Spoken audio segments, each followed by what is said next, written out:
बिस्मिल्लाहिर्रहमानिर्रहीम, अस्सलाम वालेकुम। आज फर्स्ट ईयर के एक बहुत इंपॉर्टेंट टॉपिक हिस्स लॉ के साथ आज हम आए हैं और इस टॉपिक में हमने आज क्या करना है कि ये देखना है कि ये हिस्स लॉ बेसिकली होता क्या है।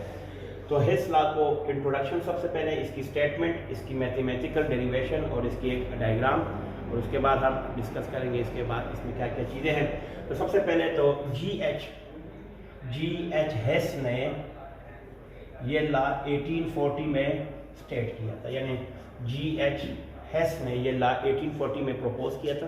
ठीक है, अकॉर्डिंग टू इसकी जो स्टेटमेंट है वो क्या है कि the enthalpy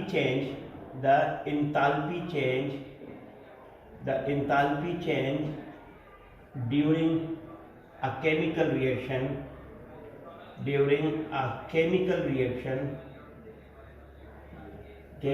reaction is same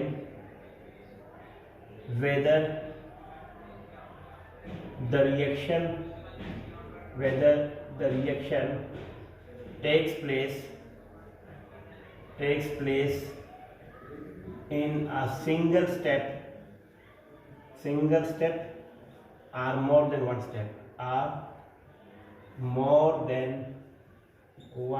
step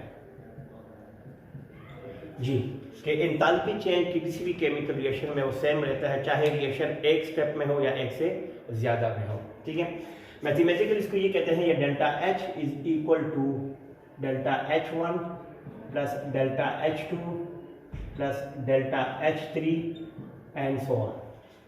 ये चेंज इन एंथैल्पी होती है वो सेम रहती है, चाहे रिएक्शन एक स्टेप में हो या एक से ज़्यादा स्टेप में। सपोज ये आपके पास एक डायग्राम है, इसमें केमिकल रिएक्शन है, ये रिएक्टेंट है, ए से बी में जाना है, तो हम इसको डेल्टा एच एक्स कह देंगे, मिसाल देंगे। अब हमने क्या करना है, हमने ये देखना है कि ये डायरेक्ट स्टेप है ए से बी।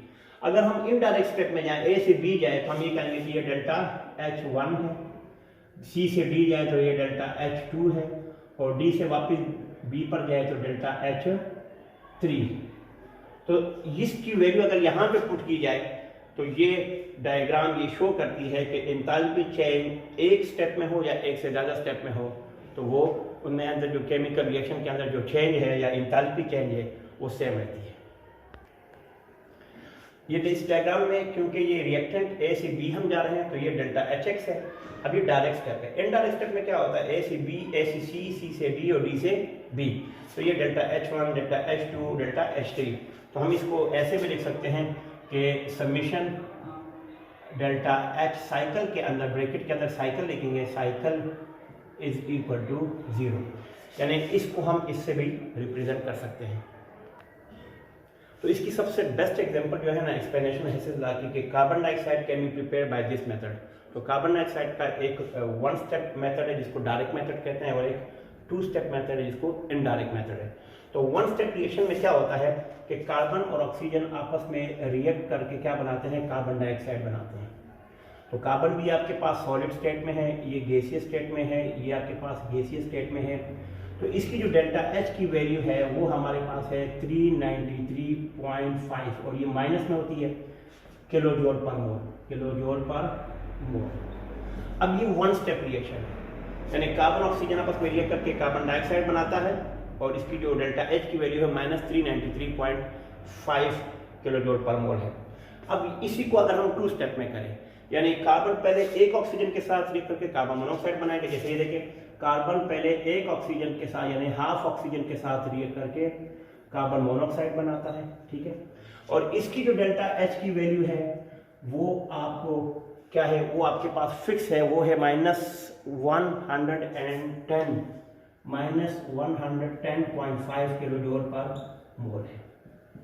ठीक है, इसी तरह यही कार्बन मोनो, ये भी आपके पास सॉलिड में है, ये गैसीय स्टेट में है, ये आपके पास गैसीय स्टेट में है। ठीक है, इसको मजीद यहाँ पे लाएंगे तो कार्बन मोनोऑक्साइड दोबारा एक हाफ ऑक्सीजन और के साथ रिएक्ट करेगा, तो इससे क्या बनेगा, कार्बन डाइऑक्साइड। और इसकी भी जो डेल्टा H की वैल्यू है वो आपके पास -285.3 किलो जूल पर मोल है। अब अगर इन दोनों को प्लस करेंगे तो ये आपके पास इसकी वैल्यू अगर हम इसमें पुट करें, जी, ये वन स्टेप में हमने किया, कार्बन और ऑक्सीजन को हमने रिएक्ट करके कार्बन डाइऑक्साइड बनाया था, तो इसकी एनर्जी जो थी चेंज इन एंथैल्पी चेंज जो -393.5 किलो जूल पर मोल थी। अब इसको हमने 2 स्टेप में किया। पहले ये कार्बन एक ऑक्सीजन के साथ रिएक्ट करके कार्बन मोनोऑक्साइड बनाता है जिसकी एंथैल्पी चेंज -110.5 है, और यही कार्बन मोनोऑक्साइड के साथ हम जब मजीद एक ऑक्सीजन मिलाते हैं, हाफ ऑक्सीजन, तो ये कार्बन डाइऑक्साइड में बन जाता है, प्रोडक्ट हम बन जाता है, और इसकी डेल्टा एच की वैल्यू है वो -282.98 है। यही वैल्यू हमने according to Hess law delta H is equal to delta H1 plus delta H2 इस पर पुट करेंगे। डेल्टा H1 ये है फर्स्ट स्टेप में और डेल्टा H2 सेकंड स्टेप में है, इसकी वैल्यू पुट करके वही आंसर आएगा जो कि डायरेक्ट मेथड से आया था। अब कार्बन डाइऑक्साइड को जब हमने बना दिया 1 स्टेप में और 2 स्टेप में, यानी ये डायरेक्ट मेथड है और ये इनडायरेक्ट मेथड है, तो डायरेक्ट स्टेप में एक ही स्टेप था जिसमें हमने देखा कार्बन और ऑक्सीजन आपस में रिएक्ट करके इसकी जो डेल्टा एच की वैल्यू थी वो माइनस में थी, तो माइनस के लिए हम एरो नीचे जाते हैं क्योंकि एनर्जी लेवल है, ठीक है, तो एनर्जी में इसकी जारी बात है जो डेल्टा एच की वैल्यू है माइनस में, तो ये एरो हम नीचे डालते हैं, तो कार्बन और ऑक्सीजन आपस में मिलकर क्या कार्बन डाइऑक्साइड, इसकी वैल्यू -393 है। अगर ये प्लस में होता तो ये एरो फिर ऊपर जाता है, ये डायरेक्ट मेथड है।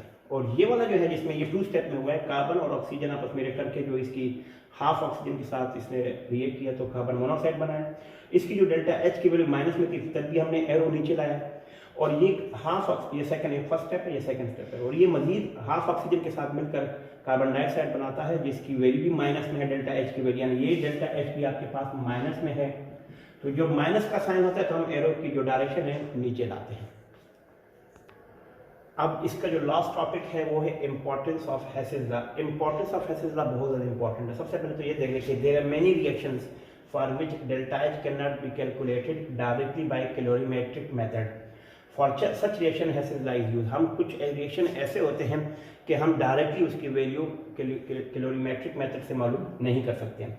जैसे अगर हम ये देखो CCl4 है, हम CCl4 की वैल्यू डायरेक्ट मालूम नहीं कर सकते हैं, यानी हम कार्बन का क्लोरीन के साथ रिएक्ट करके CCl4 डायरेक्ट नहीं बना सकते। इसी तरह B2O3 को हम नहीं बना सकते, और इसी तरह Al2O3 की, ये 3 आपके सिलेबस में एग्जांपल है। ये सारे जो है ना ये डायरेक्ट मेथड से हम इसकी जो एंथैल्पी चेंज है हम डायरेक्ट मेथड से मालूम नहीं कर सकते, हम इनडायरेक्ट मेथड से मालूम कर सकते। जैसे ये CCl4 है, मिसाल दे रहा हूँ, ये कार्बन अगर आप क्लोरीन के साथ रिएक्ट करके CCl4 नहीं बना सकते, देयर आर 4 मोर स्टेप्स जिसकी वजह से, यानी डायरेक्ट मेथड से हम नहीं मालूम कर सकते, इनडायरेक्ट स्टेप से मालूम करते हैं। तो ये सबसे ज़्यादा इसकी इंपॉर्टेंस हेसेस लॉ की यही है।